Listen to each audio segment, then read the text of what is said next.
नमस्कार दोस्तों, स्वागत है आप सभी को राधा लाडली जी ज्ञान वाईटी यूट्यूब चैनल में। दोस्तों, ये 4 लोग बेवजह दुखी रहते हैं। किन लोगों को अतिशीघ्र मुसीबत घेर लेती है? तो चलिए पहले बात करते हैं कि कौन से लोग बेवजह दुखी रहते हैं। वैसे कहा गया है कि दुखी रहने की कोई ना कोई वजह तो होती है, पर बिना बजाय दुखी कौन रहता है? दोस्तों, पहले सुनते हैं ये छोटी सी कहानी। कहानी छोटी जरूर है, पर मैसेज बहुत बड़ा देने वाली है।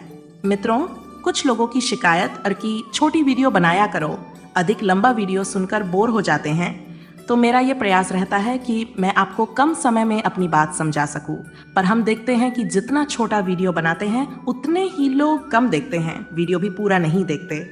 यदि वीडियो छोटा है तो कम से कम उसे पूरा तो देख लीजिए। अगर आप वीडियो पूरा देखेंगे तो मैं विश्वास दिलाता हूँ कि आपको हमेशा अच्छी वीडियो ही लेकर आऊँगा। तो चलिए आज का प्रसंग प्रारंभ करते हैं। एक समय की बात है, एक यात्री पैदल सफर कर रहा था। उसकी मंजिल कुछ दूर थी, पर वह चलते चलते बहुत थक गया था। अभी उसे बहुत चलना बाकी था, पर वो इतना चल चुका था कि उससे अब आगे का मार्ग नहीं चला जा रहा था। उसे अपने पैर उठाने में भी बड़ी तकलीफ हो रही थी। उसने सोचा, अब क्या किया जाए, कैसे अपने गंतव्य तक पहुंचा जाए। चलते चलते वह एक गांव में पहुंचा। उस गांव में घोड़े वाला रहता था। यात्री ने आगे का सफर तय करने के लिए घोड़ा किराए पर ले लिया और घोड़े पर बैठकर वह आगे का सफर तय करने लगा। घोड़े के साथ घोड़े का मालिक भी था। उस समय गर्मी का मौसम था, आसमान से चिलचिलाती धूप बरस रही थी। यात्री इतना थक चुका था कि वह घोड़े पर सवार होकर भी आगे नहीं जा पा रहा था, क्योंकि सूरज की तपन उसे बहुत परेशान कर रही थी।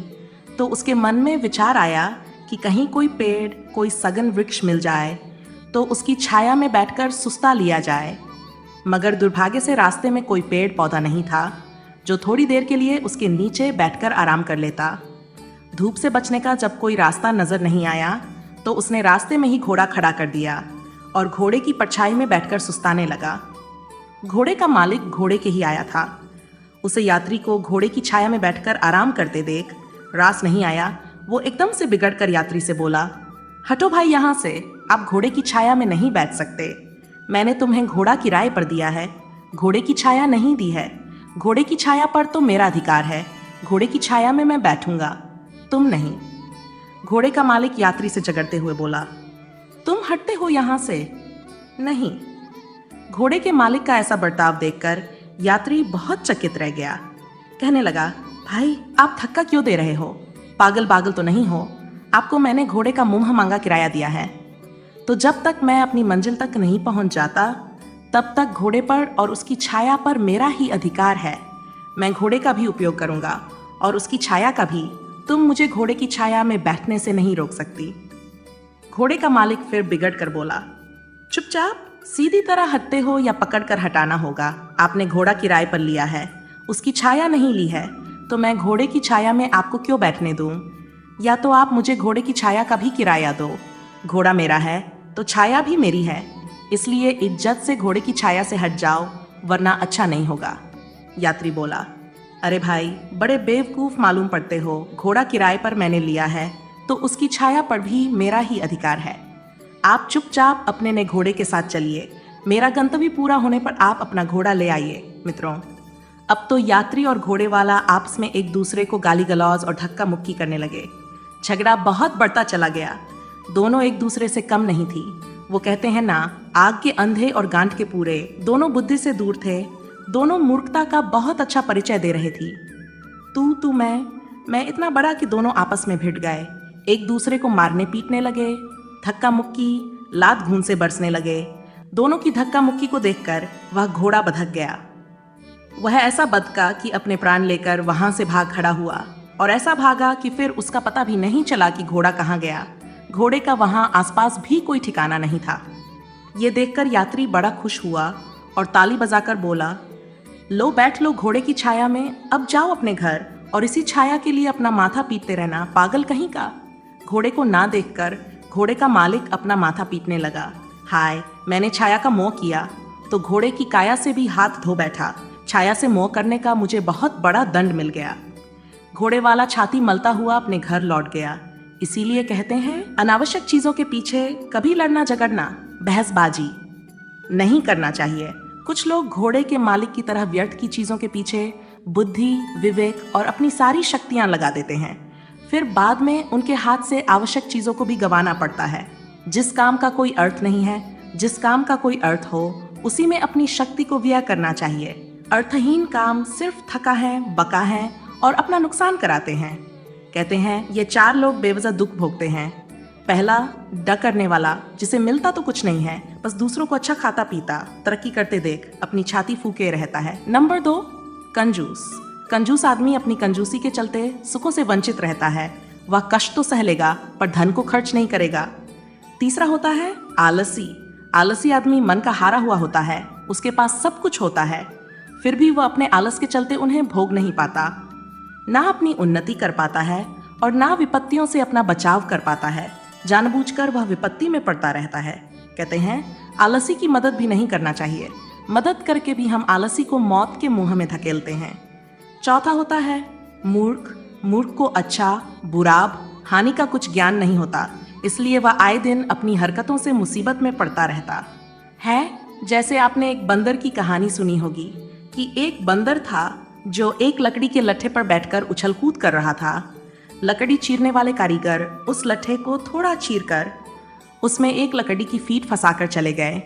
बंदर को नहीं पता था कि वो लकड़ी की फीट निकाल देने पर लट्ठा फिर जुड़ जाएगा।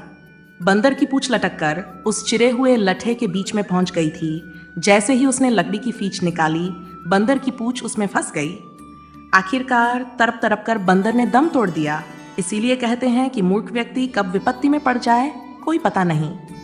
वह अपनी हरकतों से जानबूझकर विपत्ति को बुला लेता है।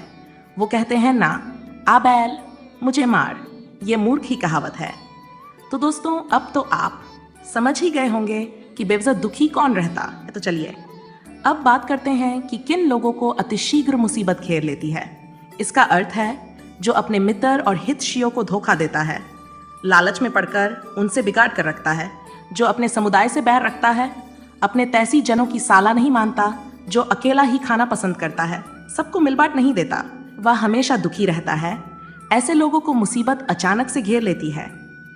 एक बार की बात है, एक बार 2 मित्र कहीं जा रहे थी। रास्ते में एक मित्र को एक सोने की कुल्हाड़ी पड़ी मिल गई। कुल्हाड़ी पर नजर तो दोनों की गई थी, पर उनमें से एक ने भागकर उसे उठा लिया और खुश होता हुआ बोला, आहा, मेरा तो भाग्य खुल गया, मुझे सोने की कुल्हाड़ी मिल गई, अब जिंदगी भर चैन की बंसी बजाओ। दूसरा मित्र बोला, कैसी बातें करते हो, कुल्हाड़ी तो हम दोनों ने देखी है, तो इस पर दोनों का ही अधिकार है। हम दोनों मित्र भी हैं और साथ साथ चल भी रहे हैं। तो पहला वाला हंसकर बोला, वाह भाई वाह, कुल्हाड़ी मिली तो मुझे है और आप मुफ्त में हिस्सेदार बनना चाहते हो। कुल्हाड़ी मैंने उठाई है, इसलिए कुल्हाड़ी मेरी है। दूसरे मित्र ने बहुत कहा, मगर वो उसको हिस्सेदार बनाने को राजी नहीं हुआ। तब दूसरा मित्र चुपचाप चलने लगा। वो कर भी क्या सकता था। तभी क्या हुआ, एक आदमी भागता हुआ आया। वो कुल्हाड़ी का मालिक था और उसके हाथ से कुल्हाड़ी छीनकर बोला, अच्छा तो तुम मेरी कुल्हाड़ी को चुराए ले जा रहे हो, चोर कहीं के, चलो मेरे साथ, मैं तुम्हें राजा से सजा दिलवाऊं। तुम चोर हो, तुमने मेरी कुल्हाड़ी को चुराया है। दर्शक बंधुओं, ये सुनकर वो बहुत घबरा गया और अपने मित्र से बोला, मित्र, अब तो हम दोनों बुरे फंस गए, अब क्या करें। ना कुल्हाड़ी उठाते, ना ये मुसीबत हम पर आती। दूसरा मित्र बोला, भाई, अपनी मुसीबत में मुझे क्यों शामिल कर रहे हो। कुल्हाड़ी पर तो तुम्हारा अधिकार था, तो मुसीबत भी तो तुम्हारी ही हुई ना। मैंने हिस्सा मांगा तो तुमने मना कर दिया। अब परेशानी में मुझे क्यों हिस्सेदार बना रहे हो। कुल्हाड़ी भी तुम्हारी और सजा भी तुम्हारी। कुल्हाड़ी वाला उसे पकड़कर राजा के पास लेके आ और उसे जेल में डलवा दिया। वो अपने लालच का परिणाम भोगने लगा। इसीलिए कहते हैं, जो लालच बस अपनों को भूल जाता है। मुसीबत के समय उनकी कोई मदद करने वाला नहीं होता। अपनों से छल कपट बैर करके विपत्ति ही हाथ आती है। तो दोस्तों, मैं उम्मीद करता हूँ ये कहानी ज़रूर आपको कुछ सीख देकर गई होगी। तो चलिए अपनी कीमती राय कमेंट में भेजिए और मिलते हैं, आपसे बात करते हैं अगली वीडियो में एक और चर्चा के साथ। आप सभी का बहुत बहुत धन्यवाद। जय श्री राधे राधे।